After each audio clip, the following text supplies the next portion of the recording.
நாளைக்கு வந்துட்டு பார்த்திங்கன்னா நவாப்பழம் ஜூஸ் போட போகிறோம். அது வந்து இன்றைக்கி ஒரு ஜஸ்ட்டு ட்ரையல் பார்க்க போகிறோம், எப்படி வந்து இருக்கும், நல்லா இருக்குமா அப்படின்னு சொல்லி நாங்கள் ட்ரையல் பண்ண போகிறோம். ஃபஸ்ட்டு என்ன பண்ணோம்னா நல்லா பழத்தை கழுவிட்டு அதில் உள்ள சதையெல்லாம் அப்படி பிதுக்கி எடுத்து அப்படியானா பிரிக்கணும். அப்புறம் எப்படி இருக்கு சார்? ரெண்டாக பிரித்து விதையை மட்டும் எடுத்துருக்கலாம். ஆஹா போட்டு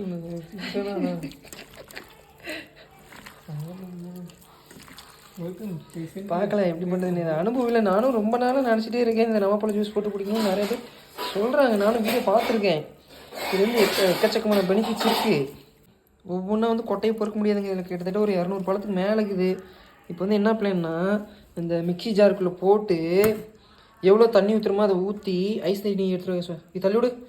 இப்போ வந்து இதுக்குள்ளே அதாவது தள்ளிவிடு, எவ்வளோ தண்ணி ஊற்றுறமோ அவ்வளோ தண்ணி மட்டும் ஊற்றி விட்டு அதுலேருந்து அப்படியே கொட்டையை மட்டும் அரிச்சு எடுத்துக்கலான்னு ஒரு பிளானு. பார்ப்போம். எங்களை மாதிரி மட்டும் யாரும் நவாப்பழம் ஜூஸ் வந்து போடவே வேண்டாம். கிட்டத்தட்ட இந்த கொட்டையெல்லாம் பொறுக்கிறதுக்கு ஒரு 1/4 மணி நேரம் ஆயிடுச்சு. அதனால் நவாப்பழம் ஜூஸ் எப்படி போடுறதுன்னு சொல்லி யூடியூப் பார்த்துட்டு போடுங்க. அதேமாதிரி எங்களுக்கும் சொல்லுங்கள் எப்படி போடணும் அப்படின்ட்டு. இப்போது அரைச்சி தேனை ஊற்றி, தேனை பொதி ஸ்டாக்கில் இல்லைன்னா சக்கரை தான் போடணும். சக்கரை போட்டு குடிச்சு வைப்போம். வந்து பால் வந்து கொஞ்சம் ஊற்றிக்கலாம். டமி பாபா அதிகம் கொட்டுற நவாப்பழ ஜூஸ் ரெடிங்க. இப்போ வந்து பால் ஊற்றி அரைச்சி நல்லா நீட்டாக போட்டுருக்குறோம். இப்போ வந்து குடிச்சு பார்க்க வேண்டியதான். போன தடவை சூப்பராக தான் இருந்துச்சு, இப்பயும் சூப்பராக தான் இருக்குது. ஊற்றுறான்டா, தூக்கி ஊற்று. நீ எப்படி ஊற்றுன? தூக்கி தான் ஊற்றணும். தூக்கி ஊற்று. அடே இவனுக்கு ஊற்ற தெரியல. இவரு எடுக்கிறியா? அப்படி ஊற்றுனேன். ஏய், நான் கரெக்டாக தான் ஊற்றணும் பாரு. நல்லா இருக்குதான்.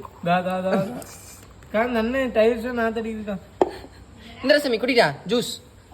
டேய், நீ தானே ஜூஸ் கேட்ட? எப்படி கேஸ் ஆகுது? இந்த மாதிரி ஜூஸ் நான் எங்கேயுமே குடிச்சது இல்லைங்க மக்களே. இல்லை, சூப்பராக தான் இருக்குது. என்னென்னா நவாப்பழங்கிறது திகட்டும் தோக்கும் அப்படிங்கிறனால தொண்டையெல்லாம் கறிக்குது, கவுது தொண்டை. கொஞ்சம் ஃபில்டர் பண்ணி குடிக்க மாட்டேங்குது. நாங்கள் அப்படியே போட்டு ஃபில்டர் பண்ணி பார்ப்போமா? அரைச்சி குடிச்சிட்டோம். ஒரு மசாலா மிக்ஸ் பண்ணியாச்சு. சுட்டி பண்ணி குடிக்கிறேன்ட்டு குடிக்க மாட்டேன்னு குடிட்டா. கொஞ்சம் டேஸ்ட் பண்ணுறா. டே, கொஞ்சம் டேஸ்ட் பண்ணுறா.